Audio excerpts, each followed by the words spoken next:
The following is a presentation of the Matt Talk Podcast Network.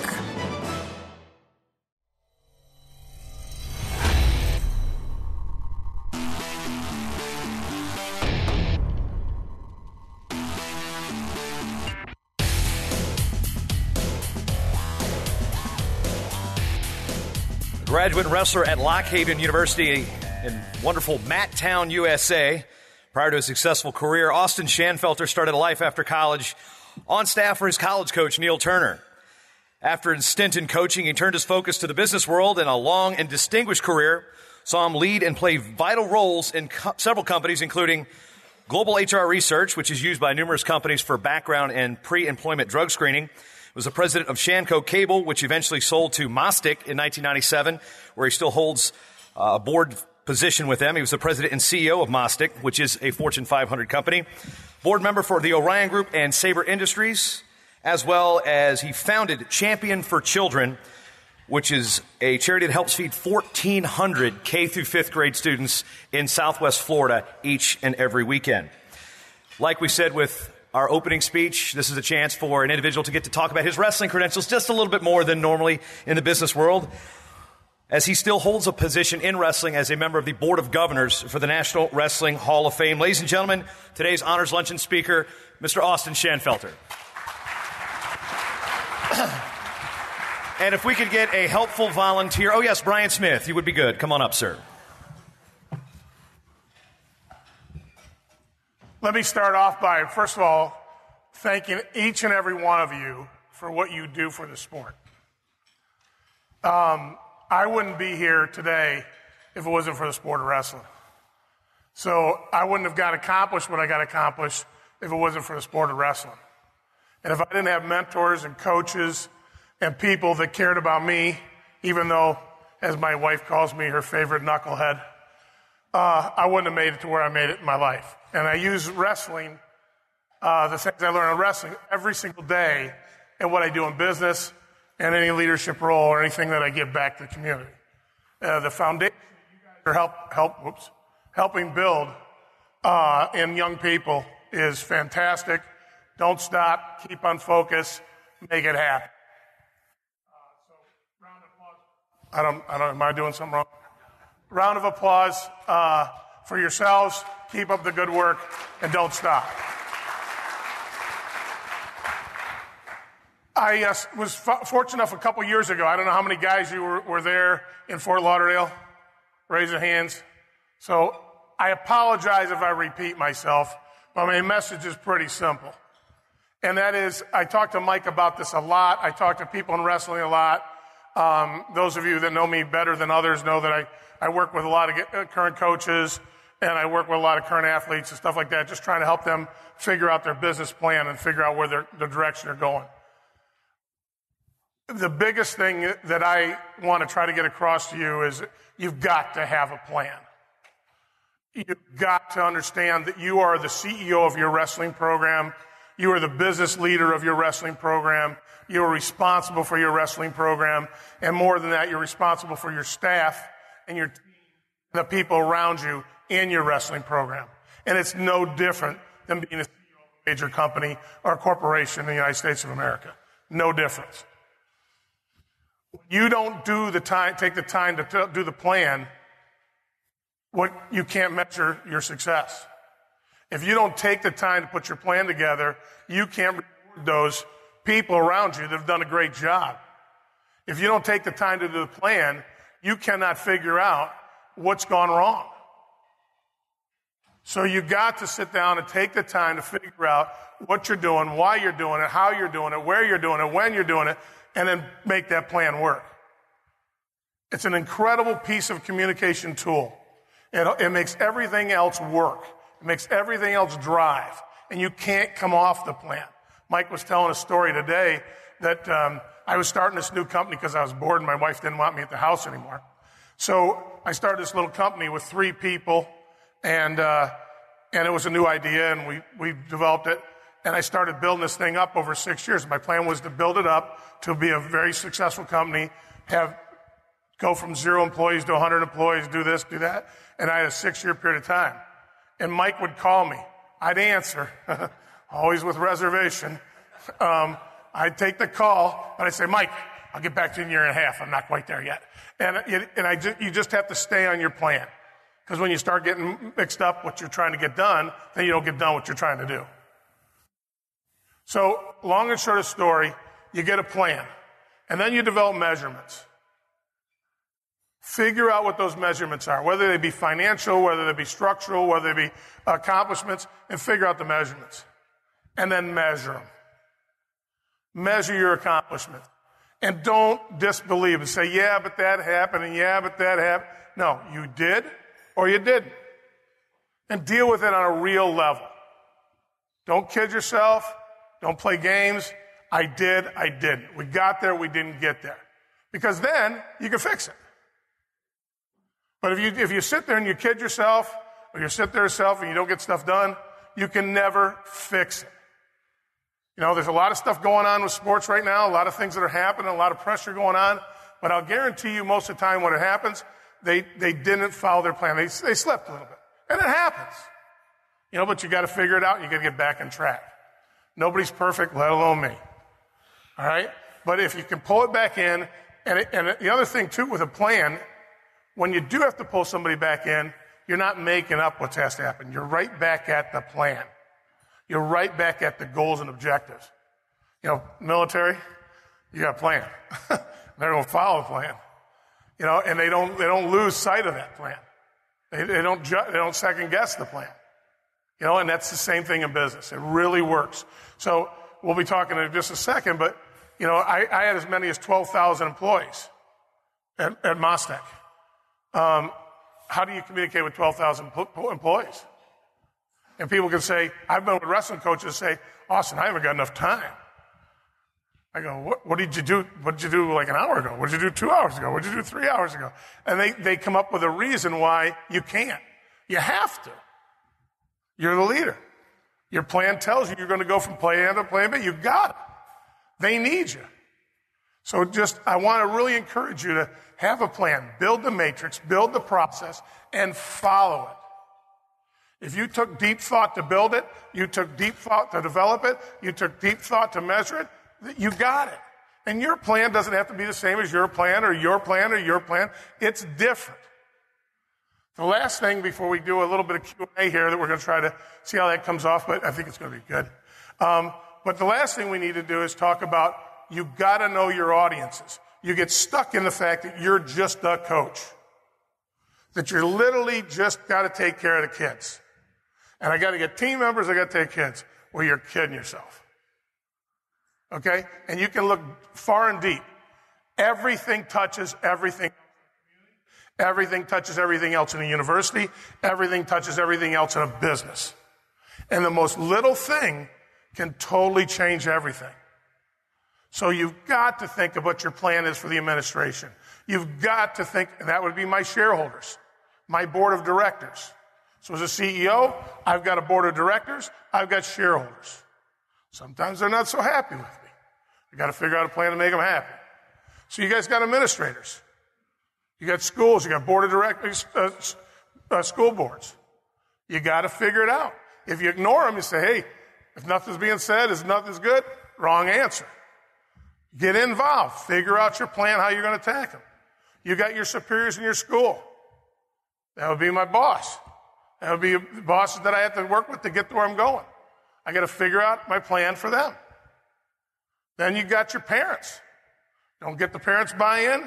Don't get the parents focused. You got a mess in your hand. Now you're losing focus on your wrestlers because you got to worry about the parents. So that's my team members. Parents are my employees. Okay? So I'm just trying to say you got to sell. If I don't sell my product, I don't make any money. You guys don't sell, you don't get any donations. You got to sell. You got to market. No different. It's running a business. Now, here's the biggest benefit if you take some of these things I'm saying to you to home. The kids that you're teaching today, the kids you're training today, are going to be standing here tomorrow. They may not be the most famous wrestler. I wasn't. They may not be the most successful wrestler. Wasn't. Okay? They need your guidance to get to where you're at, where I'm at.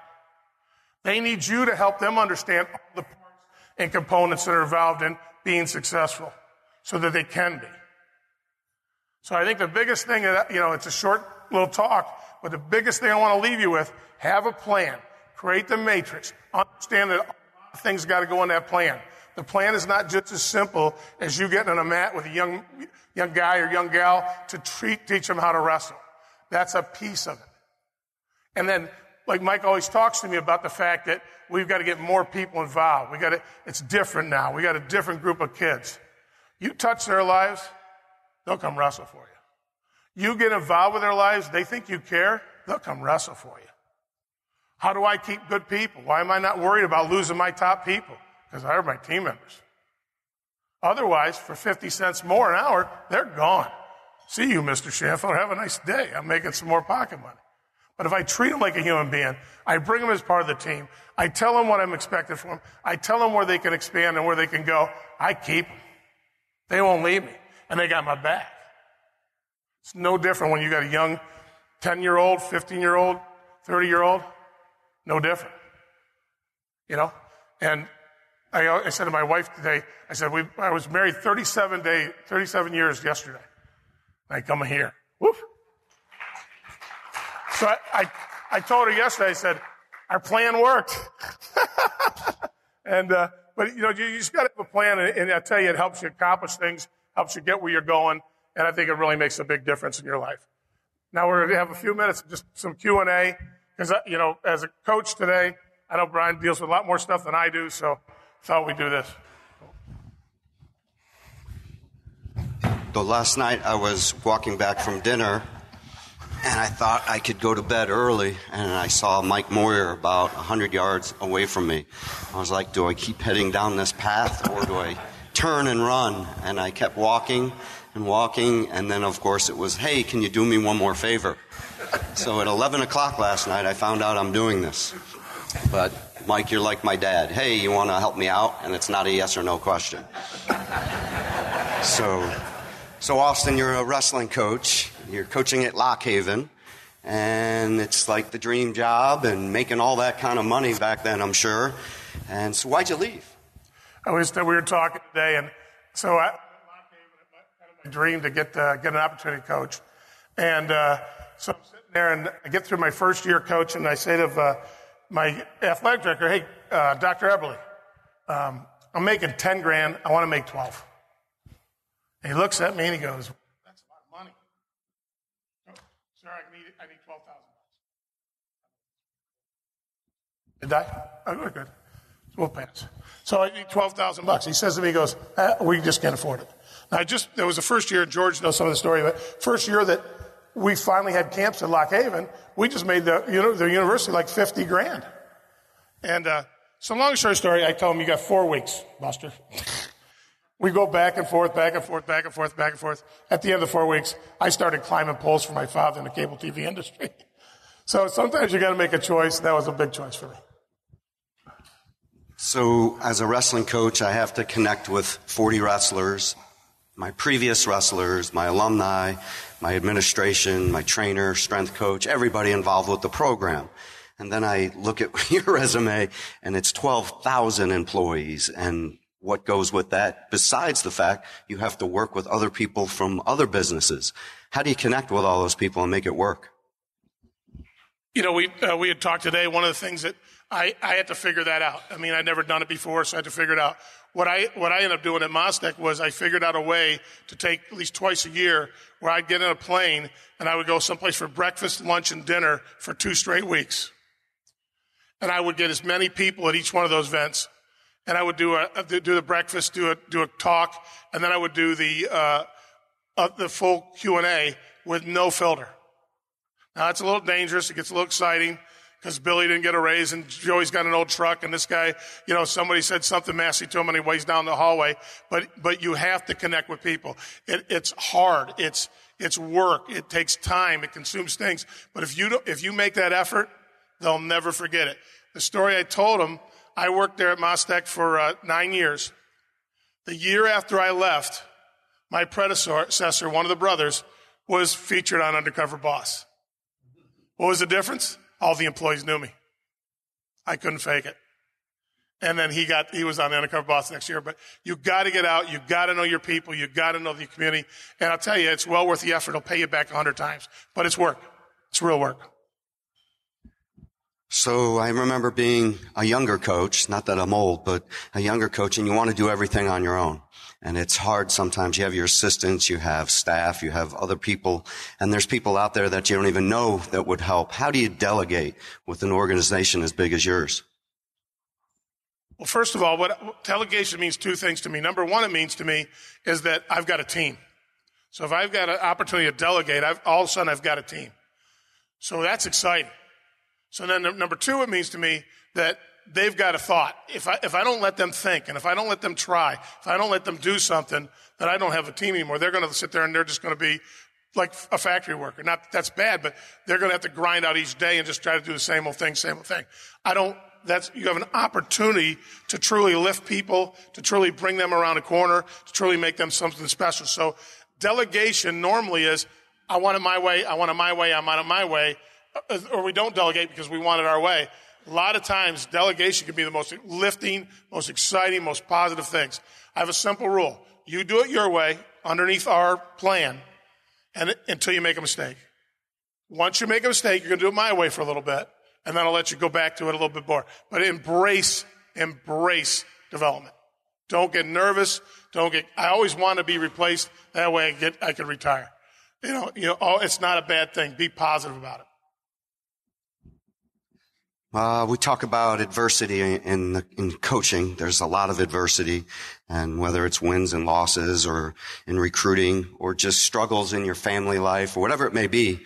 What was a big struggle in your life, and how did you get through that, and who helped you through that? Well, let's start where this thing start. I think wrestling gets you through it. I think my first career sport was basketball. Vertical leap of almost that much. I was the only white kid in my sixth grade class in Syracuse, New York. So I didn't even get the ball. They had nobody to play with me. So I said to my dad, I go, Dad, we got to figure something else out. So I went to wrestling. But it was all good. So it was a struggle. It was a time when you're that young. It's a very troubling time, but it was one of the most developmental time that I had in my life. I still got a bunch of those guys are still my buddies. And then one of my business interesting struggles was when I went to take over Mostec. Mostec is the number one Hispanic-owned company in the United States of America, and the Fortune 500 right now. 3 brothers own the company, run the company. I went to day one of work. I was one of one Anglo-American. Everybody else was Hispanic, and I didn't know Spanish. Whoops. You get into situations, you got to figure them out, you got to become friends, you got to get in cultures, you learn it. But is that a challenge? Big time. So not only did I have to turn around a company, but I had to get into a culture in Miami, Florida with a lot of Cuban Americans, and they're some of my best friends I could ever have. Still in my life today. They're still part of my life every day. Many of them were at my daughter's wedding this last weekend. So it's just you get pushed in business into a place where it's really difficult. You either choose to persevere or you choose to fold. And luckily, because of wrestling, I didn't choose to fold. I think of success, and everybody out here is working to get to a certain level and even higher. And once you get there, it's the maintaining of it, and not only maintaining it, but how do we continue to grow even when we're very successful? And I know you've had a lot of success, so how do you continue to grow and not get content, I guess would be the word. Well, I think we talked a little bit today. Don't ever be finished. There's only one guy that can take me out. When he does, he already tried. When he does finish up, I'll go, and I'll be delighted to be with him. But don't ever finish. It's so much fun to continue to give and to be part of things, to help people out, to keep involved. I can't wrestle anymore. I can't coach anymore. I can't do a lot of stuff. You guys get to do it. I'm jealous. I sit here as a jealous person. But I can still be around people in the sport. I can still touch people's life in the sport, and I can still try to help people in the sport. So just don't give up. What you're learning now, what you're doing now can affect so many people's lives if you don't stop going at it. Encourage you to do it forever. I use a lot of mentors, and it's been helpful through my career. Who are your mentors, people that have helped you and guide you through your career? Sadly, a lot of them are not here anymore. But I'm still fortunate with guys like Neil Turner, that's still alive, still wrestling coaching. Jay Robinson and I known each other since he did his first camp in Lock Haven. He did, I don't know if people realize, but his first exit camp for the Iowa Intensive Wrestling Camp was at Lock Haven University. I worked that for him back then. We've been friends ever since. I look up to a lot of coaches and stuff, and I think anymore it's younger people kind of motivate me as much as the older people that motivated me when I was younger. I really enjoy the spirit of young people trying to figure out how to get through this stuff and make the most out of it. And that drives you. It makes you pretty happy to watch them go at it. Thank you very much, folks.